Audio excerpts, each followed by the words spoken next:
शिमला में बीजेपी प्रदेश अध्यक्ष राजू बिंदल ने की प्रेस कॉन्फ्रेंस। मुख्यमंत्री सुखविंदर सिंह सुक्खू पर किया तीखा प्रहार। मुख्यमंत्री को दी प्रदेश की चिंता करने की नसीहत।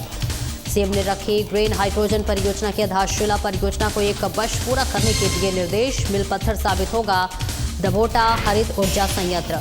विधानसभा में हुई भर्तियों पर विधानसभा उपाध्यक्ष का बयान। कहा, पारदर्शी तरीके से हुई ये सभी भर्तियां, किसी भी प्रकार की नहीं बरती गई अनियमितताएं। मंडी में पहले शिक्षक माह कार्यक्रम का आयोजन। बच्चों ने प्रस्तुत किए सांस्कृतिक कार्यक्रम। कांग्रेस नेत्री चंपा ठाकुर ने महिलाओं को किया सम्मानित। और सोलन के क्षेत्रीय अस्पताल में खत्म हुई एक्सरे की फिल्में। कृष्णा लैब की लचर कार्यप्रणाली की खुली पोल। मरीजों को हो रही परेशानी। नमस्कार, स्वागत है आपका। मैं हूं आपके साथ सपना दीपक मदेशिया। बुलेटिन का आगाज करेंगे। मुख्यमंत्री सुखविंदर सिंह सुक्खू ने जिला सोलन की नालागढ़ तहसील के दभोटा में उत्तर भारत के पहले 1 मेगावाट क्षमता के ग्रीन हाइड्रोजन संयंत्र की आधारशिला रखी। उन्होंने कहा कि 9.04 करोड़ रुपए की इस महत्वाकांक्षी परियोजना को Himachal Pradesh power corporation limited द्वारा ऑयल इंडिया लिमिटेड के संयुक्त तत्वाधान से विकसित किया जा रहा है। उन्होंने अधिकारियों को 1 वर्ष की समय अवधि के भीतर इस परियोजना को पूरा करने के निर्देश दिए। इस अवसर पर मुख्यमंत्री ने हिमाचल प्रदेश को मार्च 2026 तक देश के प्रथम हरित ऊर्जा राज्य के रूप में स्थापित करने की प्रतिबद्धता को दोहराया। उन्होंने कहा कि दभोटा हरित ऊर्जा संयंत्र प्रदेश की नवीनीकरणीय ऊर्जा को सतत यात्रा में मिल पत्थर साबित होगा।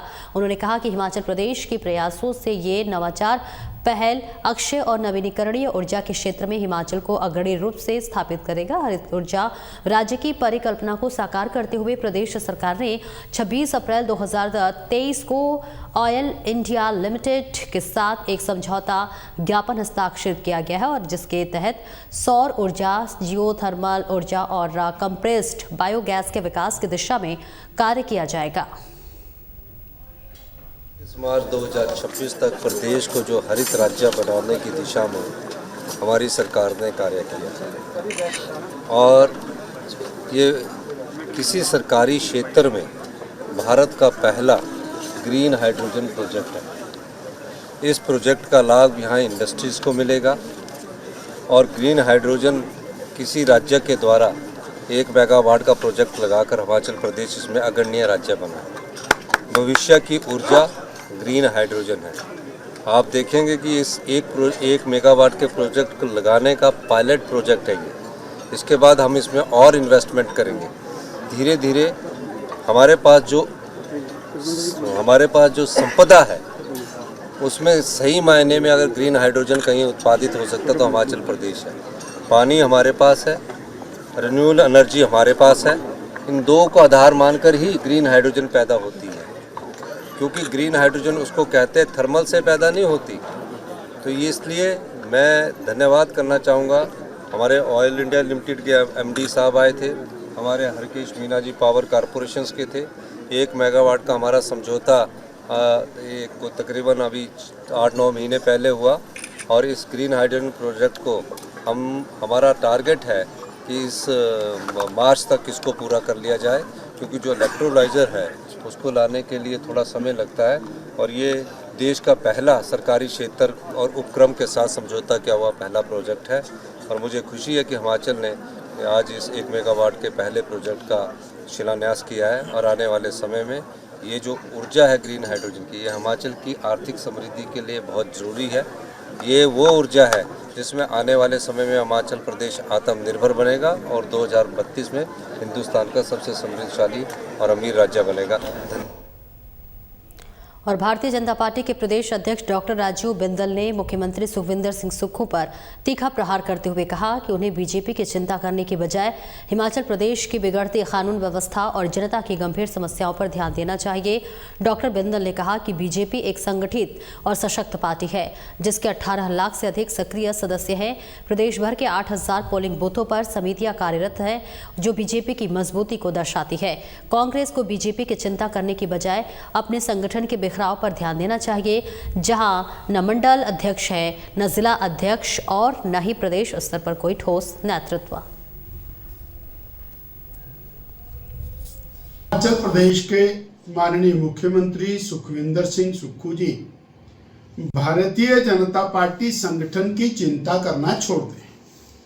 भारतीय जनता पार्टी संगठन 18 लाख सदस्यों को बना करके और एक अग्रणी संगठन के रूप में हिमाचल प्रदेश में खड़ा हुआ है और हमारे 8000 पोलिंग बूथों पर पोलिंग समितियां सभी कार्यरत हैं। परंतु चिंता करें कांग्रेस की, जिनका ना मंडल का कोई अध्यक्ष है, ना जिले में कोई अध्यक्ष है और प्रदेश का अध्यक्ष भी आपने लटका करके रखा हुआ है। इसलिए भाजपा की चिंता छोड़ें। हाँ, जनता ने मुख्यमंत्री इसलिए बनाया है कि वो जनता की चिंता करें, ना कि भाजपा की चिंता करें। जनता की चिंता करना जरूरी है। लगातार खून, बलात्कार और जो क्राइम की घटनाएं हैं वो निरंतर बढ़ती जा रही हैं, परंतु उस बात की सरकार को कोई चिंता नहीं। इस प्रकार के जघन्य अपराध हो रहे हैं। चंबा में जिस प्रकार नरसंहार हुआ और जिस प्रकार से उस दलित युवा के टुकड़े करके नाले में फेंके गए, उसी प्रकार की घटना सोलन के अंदर घटती है कि उसका शरीर सिर को धड़ से अलग करके कई किलोमीटर दूर जाकर के पहुंचाया जाता है। हिमाचल के इतिहास में पहली बार ऐसा होगा कि ग्रामीण क्षेत्रों में सरकारी स्कूलों के बच्चे जो मेरिट में आए हैं उन्हें विदेश भेजा जा रहा है, जहां 50 बच्चे 7 से 8 दिनों के लिए 2 देशों कंबोडिया और सिंगापुर की यात्रा पर जा रहे हैं। प्रदेश के शिक्षा मंत्री रोहित ठाकुर आज मीडिया से बातचीत में बताया है कि प्रदेश के इतिहास में ऐसा पहली बार हो रहा है कि ग्रामीण क्षेत्रों के सरकारी स्कूलों में पढ़ने वाले 50 बच्चों को 2 देशों की यात्रा पर भेजा जा रहा है। उन्होंने कहा कि कंबोडिया हेरिटेज का मॉडल है। इसके साथ ही कंबोडिया का भारत से पुराना नाता रहा है। वहां विश्व का सबसे बड़ा हिंदू मंदिर है और कई हेरिटेज साइट्स हैं। बच्चों को वहां अच्छा एक्सपोजर मिलेगा। वहीं सिंगापुर विकास का मॉडल है और छात्रों के लिए एक बड़ा मौका होगा कि वो इन देशों के मॉडल को समझ सकेंगे। और इसी के साथ साथ एसएमसी के विषय पर भी मंत्री ने कहा है कि सरकार एसएमसी के मुद्दे पर संवेदनशील है और जल्द ही उनकी समस्याओं का समाधान किया जाएगा। डिपार्टमेंट की बात हो, सरकार तो अपने स्तर पे जीरो टॉलरेंस की नीति के साथ, अगर हम विशेषकर जो सिंथेटिक ड्रग्स की आपने बात की, कार्य कर रही है। लेकिन मेरा तो आह्वान समस्त समाज के लिए कि इसमें हम सबको एकजुट होकर, मैं समझता हूँ, अपनी हमें रिस्पॉन्सिबिलिटी जिम्मेदारी निभानी पड़ेगी। और जहाँ तक तो शिक्षा विभाग की बात है, इसमें जो भी कदम वैसे तो हमने दिशा निर्देश दिए हैं और टाइम टू टाइम इसको रिव्यू भी करते हैं और भविष्य में भी जो भी मैं समझता हूँ कार्य करने होंगे हम करेंगे। नहीं, क्यों नहीं, थोड़ा समय लगेगा, लेकिन निश्चित रूप से हमारी बिल्कुल इच्छा शक्ति मजबूत है कि इसका हमने समाधान करना है और इनको हमने रेगुलर एजुकेशन डिपार्टमेंट में ऑब्जर्व करना है। और माध्यम हमने लोकल डायरेक्ट रिक्रूटमेंट का रखा था और उसी कारण से हमारे को अपने आरएनपी रूल्स में परिवर्तन करना पड़ा। वो हो चुके हैं और शीघ्र ये प्रक्रिया प्रारंभ होगी। मैं समझता बड़ा प्रसन्नता का विषय है कि हिमाचल के इतिहास में ये प्रथम बार हमारे ग्रामीण क्षेत्र के बच्चे, हमारे जो सरकारी स्कूलों से ये जो मेरिट में आए हैं, उनको प्रथम बार ये अवसर मिलेगा कि वो अंतर्राष्ट्रीय स्तर पर 2 राष्ट्रों का, हमारे कंबोडिया और सिंगापुर का जो हमने चयन किया है, वहाँ का भ्रमण करेंगे। वहाँ का ये एक्सपोजर टूर निर्धारित हुआ है और इसमें विशेष रूप से अगर हम दोनों कंट्रीज़ की बात करें, उसमें भी एक तरह का संतुलन लाने का प्रयास किया। और विधानसभा उपाध्यक्ष विनय कुमार ने शिमला में विधानसभा में हुई भर्तियों को लेकर महत्वपूर्ण बयान दिया। उन्होंने स्पष्ट किया है कि सभी भर्तियां पूरी तरह से पारदर्शी तरीके से हुई हैं और इसमें किसी भी प्रकार की अनियमितता नहीं बरती गई हैं। इसी के साथ विनय कुमार ने कहा कि जितनी भी भर्तियां विधानसभा में हुई हैं वे पूरी तरह से मेरिट के आधार पर हुई हैं और जब भर्ती प्रक्रिया शुरू हुई थी उस समय मैं उपाध्यक्ष भी नहीं था और यदि मेरा इन भर्तियों से दूर दूर तक भी कोई भी नाता निकले तो मैं अपना पद छोड़ने के लिए तैयार बैठा हूँ। उन्होंने यह भी कहा है कि भर्ती प्रक्रिया में जो भी उम्मीदवार मेरिट में आए हैं उन्हीं को सेलेक्ट किया गया है। इस प्रक्रिया में किसी भी प्रकार की सिफारिश या फिर पक्षपात की कोई भी जगह नहीं है। विधानसभा में इंटरव्यू हुए हैं, ये बड़े सिस्टम से हुए हैं। हर एक इंटरव्यू जो है वो बड़े ध्यानपूर्वक लिया गया है। और जब ये इंटरव्यू हो रहे थे उस समय मैं इस विधानसभा का डिप्टी स्पीकर नहीं बना था, उसके बाद मैं डिप्टी स्पीकर बना हूँ। तो पहली बात तो ये है कि जितने भी भर्ती हुए उनसे मेरा कोई किसी से भी कोई जान पहचान नहीं, दूर दूर तक कोई रिश्ता नहीं है। और जो ये प्रेस कॉन्फ्रेंस रणधीर शर्मा जी ने और विनय शर्मा जी ने की है वो बिल्कुल निराधार है, कोई तथ्य नहीं है। अगर उनके पास कोई सबूत है या वो इस बात को साबित करते हैं तो मैं चैलेंज से बोलता हूं उनको कि मैं अपने पद से त्यागपत्र देने के लिए तैयार हूं। और हिमाचल प्रदेश सरकार ने बच्चों के सर्वांगीण विकास के माताओं की अहम भूमिका को लेकर समग्र शिक्षा के अंतर्गत प्री प्राइमरी कक्षाओं के लिए पहले शिक्षक माँ कार्यक्रम की शुरुआत की है, जिस तर्ज पर राजकीय प्राथमिक पाठशाला मंडी शिक्षा खंड स्तर सदर 1 में पहले शिक्षक माह कार्यक्रम का आयोजन किया गया, जिसमें बतौर मुख्य अतिथि जिला परिषद सदस्य और कांग्रेस नेत्री चंपा ठाकुर ने शिरकत की।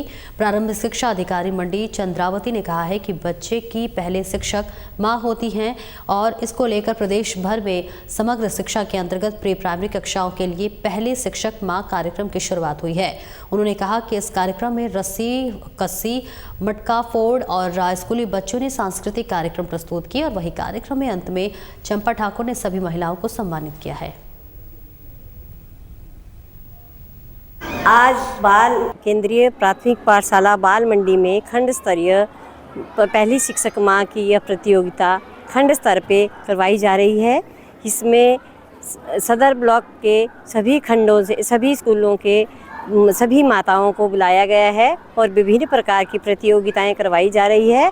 सभी माताओं ने अपने अपने ढंग से TLM बनाई, रस्साकसी की और अभी मटका फोड़ खेल होगी। उसके बाद बच्चों का थोड़ा प्रोग्राम होगा और इन सब माताओं को सम्मानित किया जाएगा। यह प्रतियोगिता पिछले बरस 13 दिसंबर 2023 से शुरू हुई है। अभी यह खंड स्तर पे है। 11 तारीख को यह जिला स्तर पर सरका घाट में होनी है। वहाँ 10 माताओं और एक अध्यापक अध्यापिका को बुलाया गया है। तो यह प्रतियोगिता माताओं के लिए बहुत सराहनीय कार्यक्रम है, जिससे आगे बढ़ने के लिए बहुत इनको प्रोत्साहन मिल रहा है कि देखो हमें भी आगे बढ़ने का मौका मिला है। एक माँ ही ऐसी पहली शिक्षक है जो बच्चों को जन्म से ही चलना, बोलना, उठना, बैठना सिखाती है। और बच्चों के लिए माँ और एक शिक्षक एक ऐसा पहलू है जिनको कभी जेलसी नहीं होती। एक शिक्षक भी ऐसा कहता है कि यह मेरा बच्चा है। और सोलन के सबसे बड़े क्षेत्रीय अस्पताल में विगत करीब 5 दिनों से एक्सरे की फिल्म समाप्त हो चुकी है, जिसके चलते अब मरीजों को उनके मोबाइल पर ही सॉफ्ट कॉपी दी जा रही है, जिससे मरीजों को भी परेशानियों से दो चार नहीं होना पड़ रहा है। और क्योंकि अधिकतर मरीजों का उपचार ही एक्सरे से शुरू होता है। इस कार्य प्रणाली से जो है कसना लैब की लचर कार्य प्रणाली भी सामने आई है। सबसे बड़े सरकारी अस्पताल में ये हाल है।